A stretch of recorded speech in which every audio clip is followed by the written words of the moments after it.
Mr. Golding, how was... Whoa. Hang on in there. Hang on in there. How has the bus tour been this far? Yeah, man, it's been wonderful. You know, lovely vibes, lots of energy. Every stop we've made, people have received us very well, and they've been so happy to see us. You know, so it's very inspiring and reassuring that we're getting this kind of response on the road. Is this an indication that a landslide to come? Well, I don't want to predict anything other than I know that we'll win. You know, and I'm expecting us to do very well. Yeah. But based on what I'm seeing, even the Labour Rights feel the victory for the People's National Party. Yes, in fact, I was told there were quite a few in the audience and some of the stops that we've just gone through in St. Mary who wanted to hear our message and, you know, look like they want to vote for us this time around. So we'll see what happens. What do you want to say to the undecided voters today? We will stand up for the Constitution, the rule of law. We want to re-establish decency in public life. Yes. And a more gentle and loving Jamaica. And I think that's worth voting for. So we're encouraging you to come out and vote for the People's National Party and give us a chance to show what we can do. You spoke about the ganja farmers today. What special you want to do for the St. Mary ganja farmers? Well, all ganja farmers across Jamaica are feeling it right now. There are, of course, those who are still in the illegal part of it. And there are those who have tried to come into the legal part of it, but find that the regulatory environment is very hostile. And we need to consult with them deeply, and we're already starting to do that. So we can really understand the problems they're facing, so we can bring solutions to them. The idea is not to regulate them out of business. It is to regulate them into business, into profits, into money making, into employment opportunities, and into creating a sector that can be dynamic, innovative, and help to build Jamaica's economy. That's the vision, and that's what we're determined to find. When the right time comes, some are going to charge for corruption. Mr. Golding, why are you singing that song of late so often? I was only singing it because you sang it, Andre. No, man, I saw it on the trail recently. I've been singing that song. Are you privileged to some information that the public isn't aware of? No, I have not. But I've just read the Integrity Commission reports, and I'm aware of some of the issues that you hear on the road of what's been happening. And it's right across the private sector. It's acknowledged. They won't speak publicly about it, but they know that this is a very corrupt government. Corruption is endemic to this government. What would you want to say to the PSOJ today? Well, to the PSOJ, I just want them to be unbiased, non-partisan, and focus entirely on what's right for Jamaica, and not expecting them to treat us better than the other side. And of course, the reverse is also true. You know, I find sometimes that they manifest a certain favorability for those who are there now. I understand that might be the antecedents of those who are in charge, but the truth of the matter is the private sector has always worked well with the PNP when we've been in government, certainly in the last 30 years. And you won't be hostile to them? Not at all. Most of them are my friends, and you know, I've been in business for most of my life successfully, and I understand the importance of business and the fact that Jamaica's economy is going to rely on all of us pitching in and doing our part. So there's no hostility between myself and the PSOJ, as far as I'm aware. You plan to release the Crow report when you're Prime Minister? Well, certainly. I mean, there may be some information in it that is sensitive and for what some legal reason or other can't be revealed, but those that can be redacted, the report will be released unless there's some contractual arrangement which has not been disclosed that we're not aware of, but which would need to be considered. But as far as I'm concerned, it should be released. Release the report? Yes, man. Release the report? Release the report? Release the report? Release the report. Agriculture boss. Farm food and no farm food. Repeat that one. Farm food and no farm food. Dayton, what is the plan, new and different, that you're going to do that Floyd Reid isn't doing? Well, if you look at it, only 30% of the land in the agri-parks are currently under production. We have food insecurity at 55%. We have irrigation at only 15% of the arable lands, and we have 30% post-harvest lost. With all of that and a food importation bill that has increased by 100% in the last 8 years, it means that agriculture current priority era for this government. So what we want to do is to ensure that we create a fair deal for the local farmers, and to ensure that people that go into agriculture can actually earn a living from practicing within agriculture, and they can modernize what they do. So PNP government in the past would have put forward Tourism Enhancement Fund and the National Health Fund. Yes. We're going to put a dedicated fund in place for agriculture, the Agricultural Development Fund, which will not see persons paying any new taxes. What we're going to take is a percentage of the taxes that are currently paid on the imported items to fund the Agricultural Development Fund. That we'll be able to use now to purchase some heavy duty equipment to ensure that we can get land preparation done. We can get help with irrigation, with planting material, with storage. We can help with grading last to get some of the things that they need. And we can also deal with the marketing and the markets. Yes. And access to funding. You know, a lot of persons would want to go into agriculture, but they currently don't have access to it. EC banks don't have the funds. So we'll do those things. And we'll put in place agriculture, special economic zones for agriculture. so they can get those benefits as well, and ensure that the agro parks are fully under production.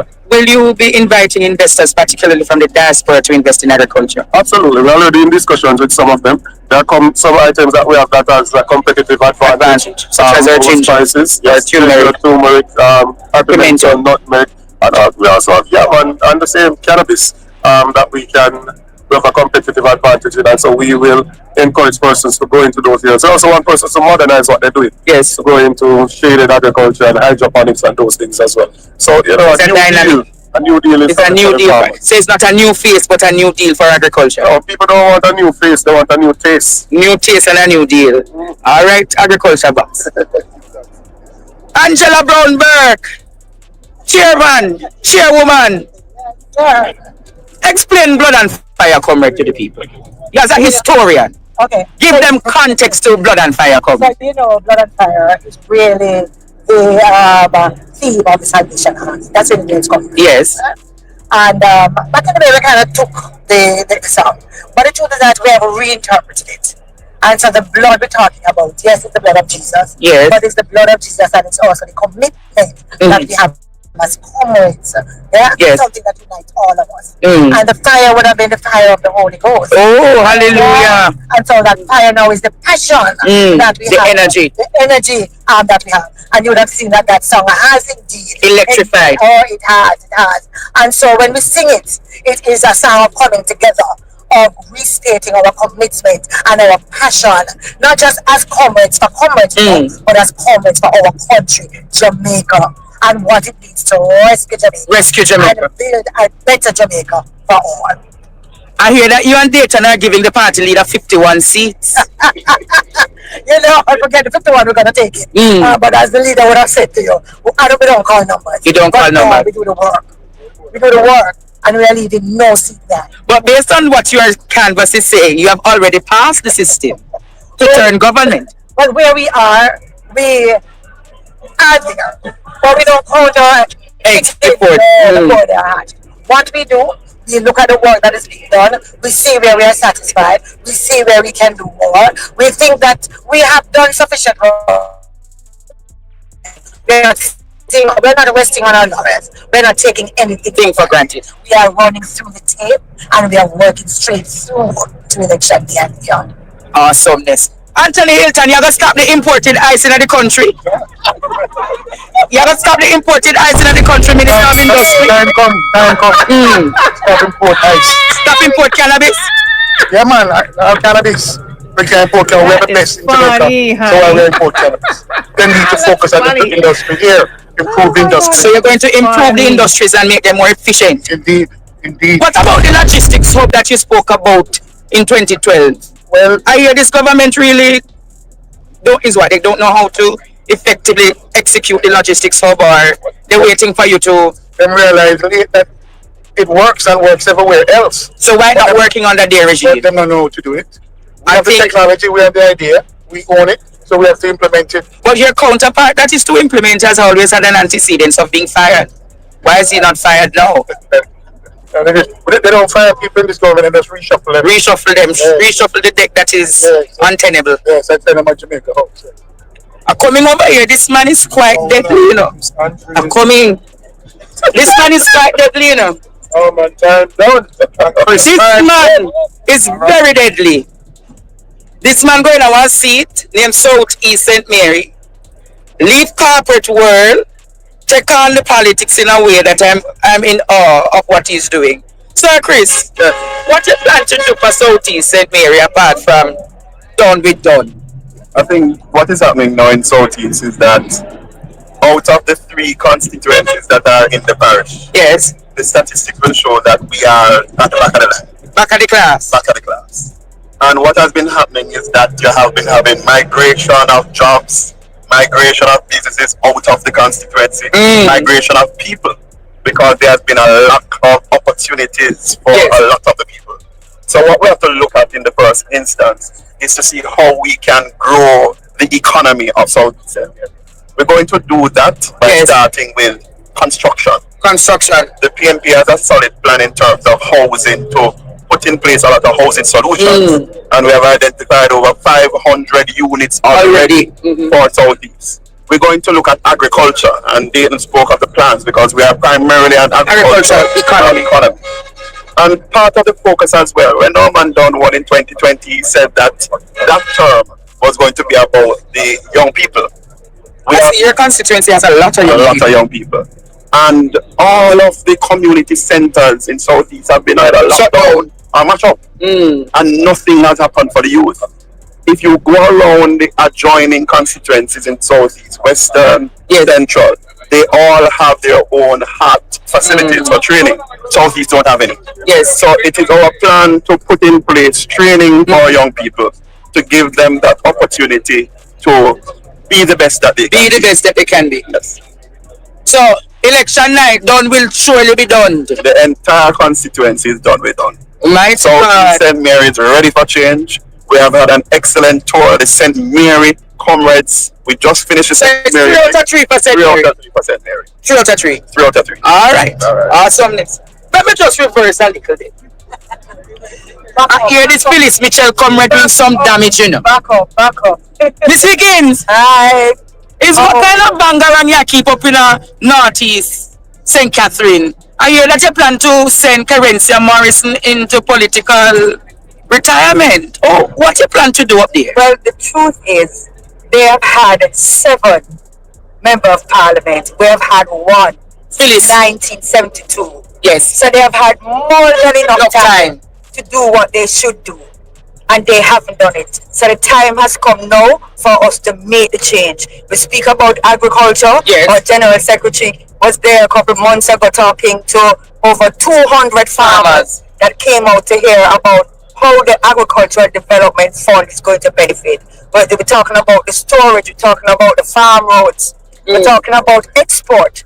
Because our farmers can really make real. The fact is that we don't have no water. I personally think that Northeast St. Catherine have some of the worst roads. Other people claiming it, but trust me, I would like you to come on a journey with us one of these days for us to show you how bad the road is. Before the end of I hope so. To be the real change. People, Phyllis Mitchell is the mother of Northeast. When I walk, people say, look for Phyllis Mitchell's daughter. Wow. They see her in me. They see that we can bring back the glory days. And I say to them every day when I'm walking, I say, look here, man, look how much chance you give them. And them not do nothing with it. Time come for a better Northeast St. Catherine. And I know of a fact that I am going to do that when I'm there. Blessings. I don't need to talk to the minister. He was very. The minister last night spoke in plan. I think I need to find the connection boss. I need to find the connection boss because Wagwan in Jamaica right now, we hear that JPS license not going to be renewed, but we don't know what the plan is from such man. Philip Powell, are they waiting on you to give them the prescription?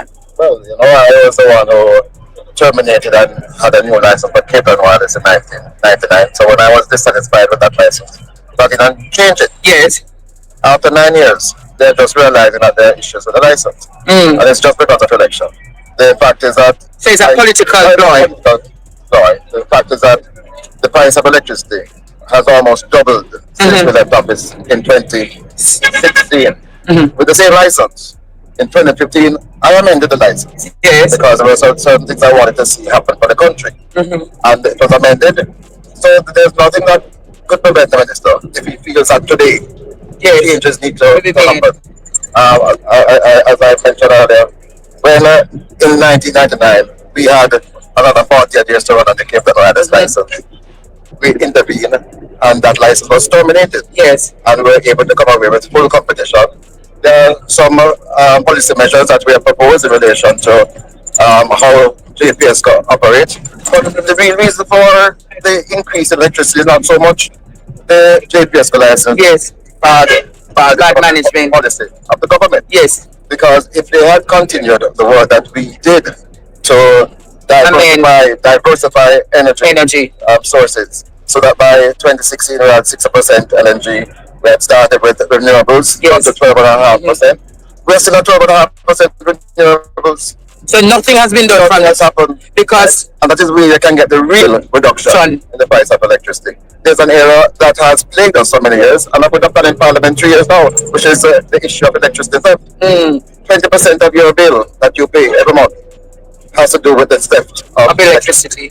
And we put a plan forward. It won't happen under them. When we get into office, we're going to deal with it. So September there shall be a new electricity plan from Philip Paul with the list of energy and But you'll science. see it in our manifesto. But the Jamaica cannot continue at Continue. this high price of electricity. That's what the reason why we haven't got any growth in our economy. No growth. No growth. All right.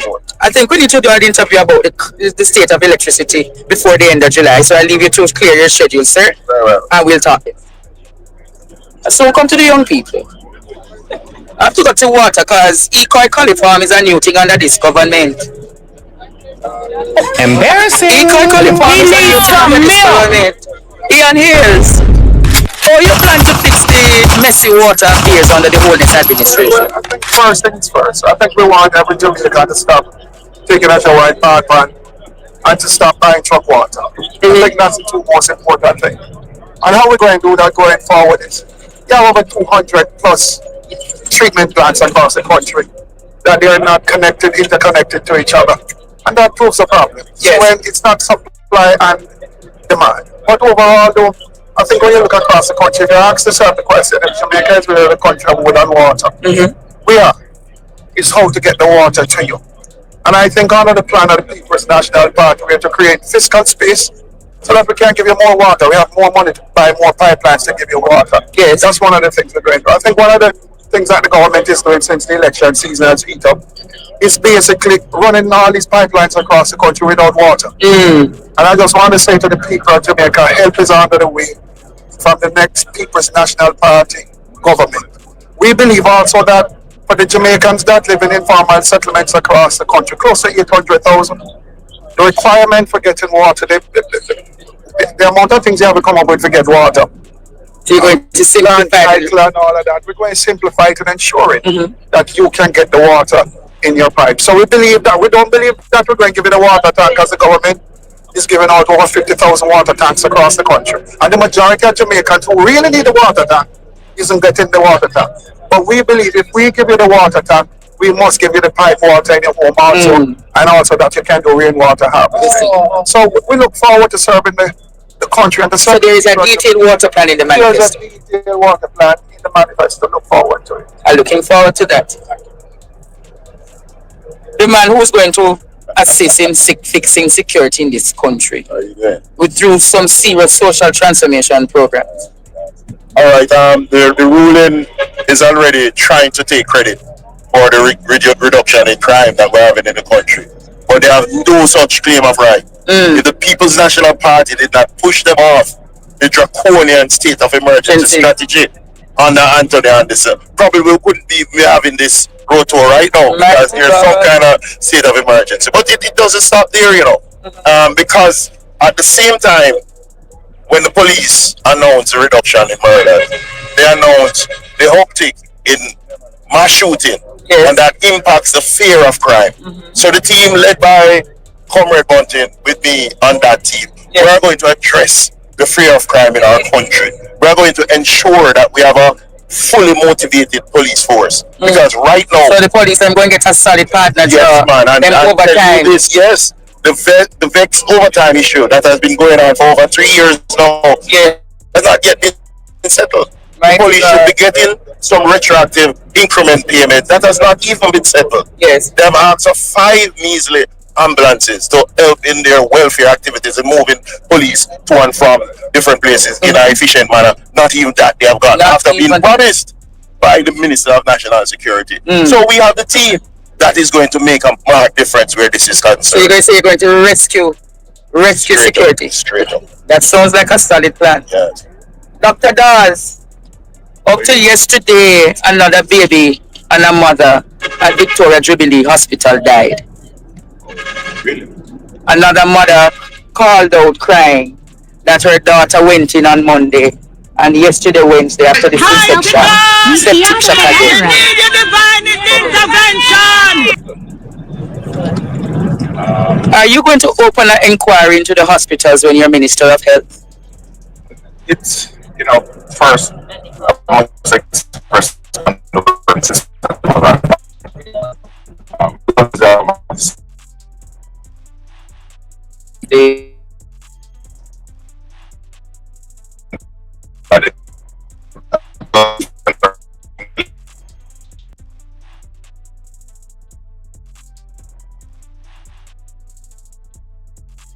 Just ready now? Yeah, you can. Yeah. firstly, I must offer my condolences to the grieving mother and family, as well as the other families who have lost their loved ones, their babies, as a result of the inadequacies in the system, because that's exactly where it is. I don't buy that explanation that these babies are dying because they are premature overweight. They are admitted in ICU because they are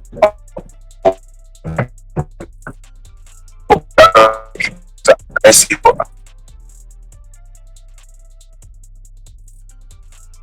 I make sure a lot of the information is there. It's just the political will to make the differences. For example, with respect to the nursery, where we are seeing these outbreaks, and outside of the outbreaks, we're seeing babies dying in large numbers. PAHO did a comprehensive report. We know exactly what needs to be done. We are short staffed. The staff does not have the tools that they need. The resources. The resources. A simple thing like a portable X-ray. You cannot have a special care nursery with sick babies, and you have to be wheeling them across corridors in the home here to go to KPH to have an X-ray done.